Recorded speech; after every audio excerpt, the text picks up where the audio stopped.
Recentemente a gente lançou um vídeo mostrando o DLSS 3 tendo que operar alguns milagres em uma condição muito limitada de energia e arrefecimento. E quem viu, viu. Quem não viu, tá fora do ar. Nesse vídeo a gente vai explicar porque a gente despublicou o vídeo anterior e trazer de volta esse experimento. Afinal, acabamos de deixar ele um pouquinho mais interessante, meio que sem querer.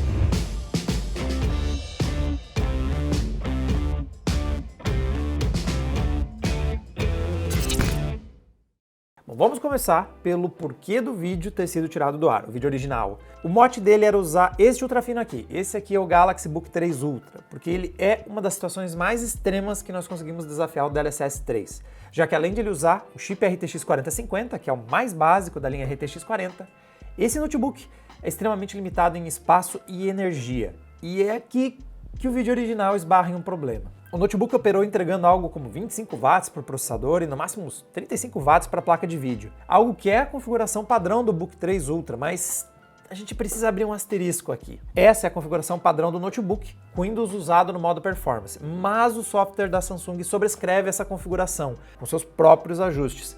Por padrão, ele vem no modo otimizado, o que em outros notebooks não costuma ser um problema, mas no caso do Galaxy Book 3 Ultra impacta bastante em sua performance, porque ele é muito mais agressivo na redução do aquecimento e do consumo nesse modelo aqui. Sem essa trava, a RTX 4050 pula dos 35 watts para próximo dos 60 watts, algo que ainda é metade do máximo da energia que uma RTX 4050 pode receber em sua configuração mais avançada. E o processador, que era o grande gargalo do nosso vídeo anterior, sai de uns 25 watts e pode chegar até uns 60 watts de energia. Isso aqui eleva suas frequências dos 1.2 a 2 GHz, que a gente chegou a ver ele operando no vídeo original, para atingir de 3 a 4 GHz, o que é um salto e tanto. Mas essa troca tem algumas contrapartidas, algo que o próprio software da Samsung avisa. O primeiro é que as fãs aceleram bastante para dar conta do aquecimento extra. E sim, fica meio chatinho usar esse notebook quando ele está em alta performance. O segundo é que o notebook pode começar a descarregar a bateria, já que a fonte sozinha,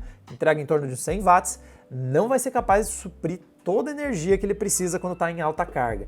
Em geral, o descarregamento é lento, mas pode acontecer, especialmente se você ficar usando por tempo bastante. Mas não tem como ignorar o salto de desempenho que isso representa. Em nossos testes, isso chegou a dar um ganho de 13% em aplicações profissionais, o que não parece tanto, afinal essas aplicações normalmente não são tão dependentes de altas frequências de operação. Mas em games, a mudança pode ser de uns 25%, que é o que aconteceu no Assassin's Creed Valhalla na configuração média, já dá um salto respeitável, saindo do que era algo levemente melhor que uma 3050 para algo já em par, quase com uma RTX 3060, mas pode ir mais longe, podendo chegar a quase 50% de ganho, que foi o que aconteceu em Cyberpunk 2077. Essa situação, novamente, deixa bem para trás a 3050, em que ela estava quase encostada, e se a gente habilita o DLSS 3, a 4050 acaba virando essencialmente a performance que a gente tinha com uma 3060. Outro gargalo mais relevante ainda é o do processador, então em games competitivos como Counter-Strike a gente viu um salto de performance bastante grande. Fica perceptível quando você olha o tamanho das barras do antes e o depois do modo performance. Então, vamos refazer o vídeo. Afinal, ele não é representativo da performance máxima do Galaxy 3 Ultra, mas ao mesmo tempo vamos mostrar o quanto o modo otimizado e como o DLSS 3 pode tentar operar uns milagres nessa situação tão limitada do sistema. O que inclui, é claro, o modo otimizado do ultrafino da Samsung e a sua limitação aí para baixo de 60 watts no consumo tanto de CPU quanto GPU em conjunto. Ok, a gente está num cenário em que aconteceu o nosso erro do vídeo anterior. A gente está com consumo de uns 20 a 30 watts do processador e uns 30 watts da placa de vídeo. Então, aqui vamos começar primeiro fazendo então a alteração. Inclusive, originalmente a gente até fez o teste aqui, aquele teste com o Windows no modo desempenho, mas isso não é o bastante. Você tem que vir aqui em Settings. Inclusive, porra, Samsung, ainda por cima está em inglês o rolê, fica um pouquinho mais difícil ainda de ajudar vocês. Deixa eu pausar aqui antes que eu bata o avião. Então aqui tem uma interface da própria Samsung e é dentro dela que você vai encontrar outro ajuste. Este aqui foi o modo que a gente usou. Por padrão, o Samsung Book vem nessa configuração. Mas você tem aqui então um modo alto desempenho.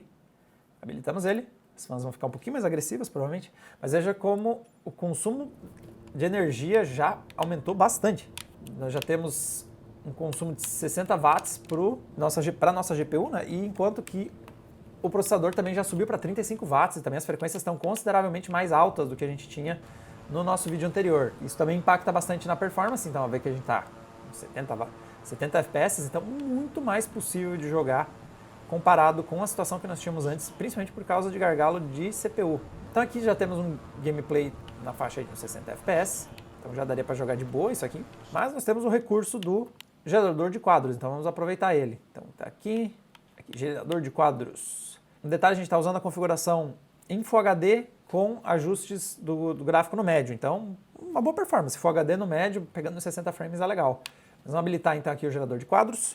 E agora nós já estamos nos aproximando aos 100 FPS, então é bacana, especialmente num dispositivo como é o caso aqui do Samsung Book, porque a gente está falando de um notebook que tem uma tela de 120 Hz, então você vai sentir bastante a variação gráfica, você tem uma tela com taxa de atualização alta bastante para perceber essa mudança. E aí a gente vai dos 60 para os 100 FPS, nós temos um ganho aí de uns 50%, mas pode ser maior que isso e pode ser mais crucial que isso, porque o que aconteceu, como a gente fez o teste antes no modo otimizado, né, o modo padrão do Galaxy Book, que, entre outras coisas, não acelera tantas fãs, não sobe tantas frequências. Agora a gente tem 25 watts de energia para o processador e 60 para a placa de vídeo. Isso é bem mais do que a gente tinha originalmente com o modo otimizado. Vamos tentar agora trocar de modo. Então eu vou dar um restart aqui para não estar quase batendo, porque eu não consigo finalizar essa missão. Eu vou provavelmente bater esse avião. Mas vamos voltar para aquele cenário em que a gente tem que tentar resolver uma situação extremamente limitada via DLSS 3. Porque aqui, como eu mostrei para vocês, é aí dos 60 FPS, bem jogáveis, para 100 FPS. Então, melhorou a fluidez da imagem, é bacana. Mas indo num cenário mais extremo, em que o nosso sistema mal está dando conta. Então, vamos ver aqui, desabilitar o gerador de quadros. E vamos voltar para o nosso cenário de otimização, né, o cenário padrão. Vê aqui, ó, já foi para 30 watts o consumo do GPU e foi para 20 watts o consumo de CPU. As fãs praticamente pararam, tá? Ele tava perceptível a fã, ele está operando para um notebook rodando um game, ele ficou instantaneamente silencioso. Então, realmente, essa configuração otimizada da Samsung tem esse ponto positivo. Ela é realmente muito eficiente em termos de ruído, principalmente. E agora que a gente está naquela configuração um pouquinho mais limitada, as coisas complicam um pouquinho mais. Então, nós estamos rodando a 40 FPS, um pouquinho instáveis. Resultado, então, da queda de performance, porque a gente agora está num cenário de menos energia disponível. Nosso notebook está operando uns 40.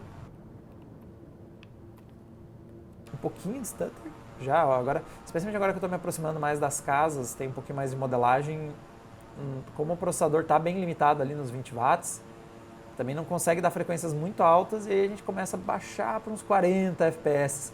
Aqui eu acho que é um cenário que realmente se sai super bem, talvez até mais interessante para o DLSS, porque vê que a fluidez já não está tão legal, 60 FPS já está uma fluidez legal, começa a cair dos 45 para uns 40, ó, especialmente quando eu giro a câmera, acho que ele tem que carregar mais modelos. Ó. Ainda dá para jogar, mas já dá para sentir ó, como a performance já não é mais tão legal. Então vamos ver se o DLSS 3 consegue resolver esse problema. Habilitado. Dá para sentir legal a mudança na fluidez, ó, mesmo que eu gire a câmera rapidamente. Ó. Então num cenário muito restrito, o notebook que inclusive quase não dá para ouvir as fãs mais dele.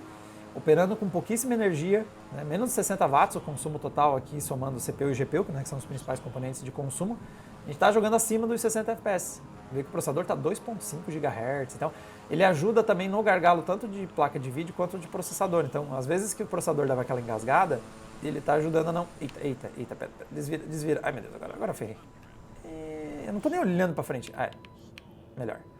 Vê como a gente consegue jogar legal, mesmo restringindo ainda mais o Galaxy Book 3 Ultra. Vamos testar mais um game. Próximo teste, galera, agora vamos dar uma olhada no Diablo 4. Eu estou já jogando em Full HD na qualidade alta e a gente já tem 150 FPS. Tem bastante FPS já na tela. Esse é um daqueles cenários em que talvez o DLSS 3 e o gerador de quadros não tenha muito o que contribuir, já que como a taxa de quadros está bastante alta, não tem muito por que eu habilitar isso. Não tem por que eu usar uma AI para criar quadros intermediários, sendo que eu já estou tendo quadros a cada 8 milissegundos. Já é uma taxa bastante alta. Aqui tem a galera aqui. Então, mesmo aqui no meio da porradaria... Caramba, quanta gente tem aqui, mano! Eu ainda tenho uma taxa de quadro superior a 120 FPS e, principalmente, eu não estou tendo muitos stutters, tá bem... Nossa, quanta gente! Quanta alegria! Vamos! Beleza, deu boa. Mas vamos habilitar, de qualquer forma, né? 130, 120 FPS, vamos ver se a gente ganha alguma coisinha. E é isso aí. Fui dos 120, 130 para 150. Então você olha, porra, isso aí não é 20% de ganho de performance. Nossa, o tamanho desse aqui.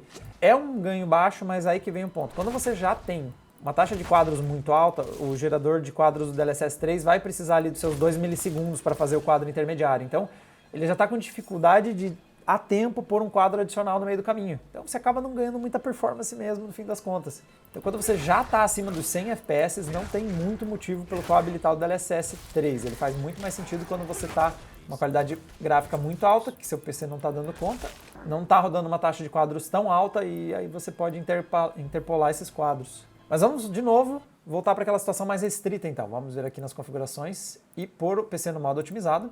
O modo otimizado está dando uns gritos aqui, em algumas áreas. Nossa, olha esse... Tá rolando uma choradinha aqui, em alguns avanços. Olha só como tá... O nosso frame time agora ficou inconstante. A redução na energia disponível para os dois componentes acho que deu uma pesada. Nosso frame time também já não está muito bom, olha a confusão que está rolando aí. Às vezes dá umas engasgadinhas, principalmente carregamento parece estar pesando no sistema. Olha, au. Perdemos um pouco da estabilidade no gameplay, estamos jogando na casa de uns 60 FPS. Os 60 FPS não é um problema, tá? E para jogar com o notebook silencioso no modo otimizado, se fosse 60 estável, eu até acho que ia ser uma boa troca. Melhor do que jogar com ele com as fãs aceleradas só para jogar 120 FPS e diabo muito bem. A 60 roda super bem. Mas vamos tentar compensar então essas reduções, esses engasgos que a gente está vendo aqui, habilitando o gerador de quadros. Vamos ver como é que fica o nosso gameplay. Agora ele chegou a pegar, ó, uns 100. Chegou a rodar melhor aqui, ó. Tá pegando quase uns 100 FPS nesse trecho aqui. Um pouquinho mais de estabilidade no frame time e um pouquinho menos de performance. Vamos experimentar ligar o gerador de quadros. Então, ele está habilitado, estamos rodando aí na faixa dos 100 FPS. Ainda de... Não, acho que está habilitando ainda o recurso.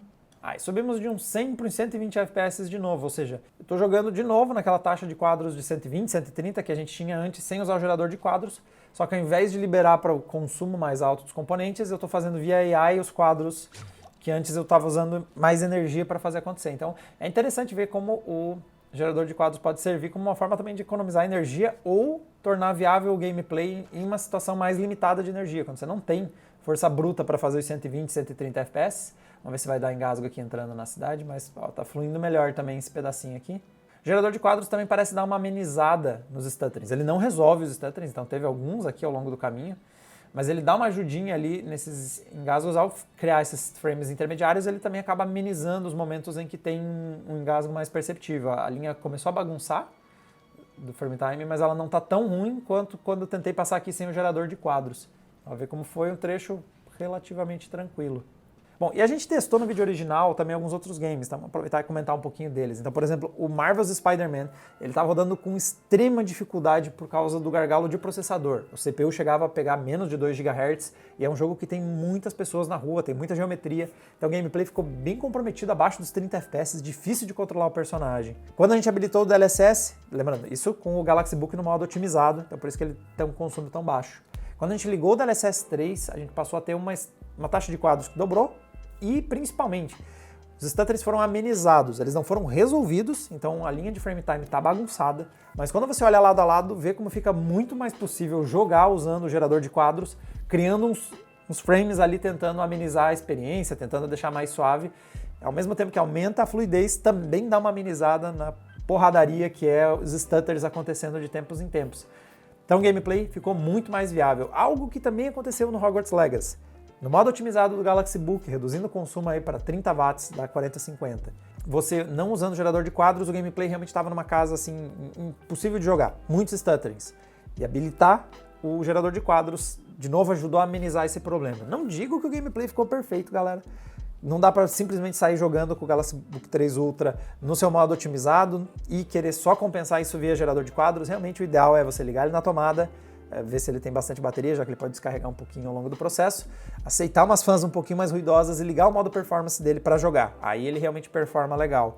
Mas se você tem um cenário em que você não teria essa opção de jogar, simplesmente jogar mais energia aqui, um sistema com muito restrito em alimentação de energia ia conseguir, e principalmente em processador, ia conseguir encarar uns games via gerador de quadros. Não é o ideal, mas ameniza já uma experiência que está com problemas. Bom, galera, então essa foi a nossa revisita, na verdade, a esse assunto, né, para resolver as tretas que rolaram. Espero que tenham trazido algumas insights interessantes em como funciona o gerador de quadros e também agora mostrando até onde o Galaxy Book 3 Ultra consegue ir. Inclusive a gente atualizou a nossa análise lá no adrenaline.com.br, então vocês conseguem ver os nossos gráficos de performance na análise, mostrando tanto a performance otimizada, que é o que ele sai de fábrica, quanto rodando os nossos testes. Todos os testes foram refeitos também mostrando a performance dele usando o modo alto desempenho. Particularmente, eu provavelmente ia ficar pulando entre esses dois modos. Quando eu fosse jogar, eu ligava ele. Quando eu estivesse trabalhando, onde até renderização 3D não precisa de frequências muito altas, galera. Até quando eu estivesse só trabalhando, fazendo coisas mais leves, eu voltaria para o modo otimizado, porque realmente ele fica muito silencioso, fica bem eficiente. E também mandar um abraço aí pro Lucas Ishi, que nos mandou mensagem e nos avisou do rolê aqui. Então, graças ao toque que o Lucas nos deu, a gente percebeu que dava para fazer essa configuração. Refizemos o vídeo até para não ficar injusto, o Galaxy Book 3 Ultra ele entrega mais performance que isso. Para mais testes, a gente vai ter vídeos ao longo dessa semana, então não esqueça de assinar o canal. E também vocês podem dar uma olhada no adrenaline.com.br para mais notícias, hardwares, análises, essas coisas lá que a gente põe no site, porque é da hora. E a gente se vê numa próxima. Tchau, tchau!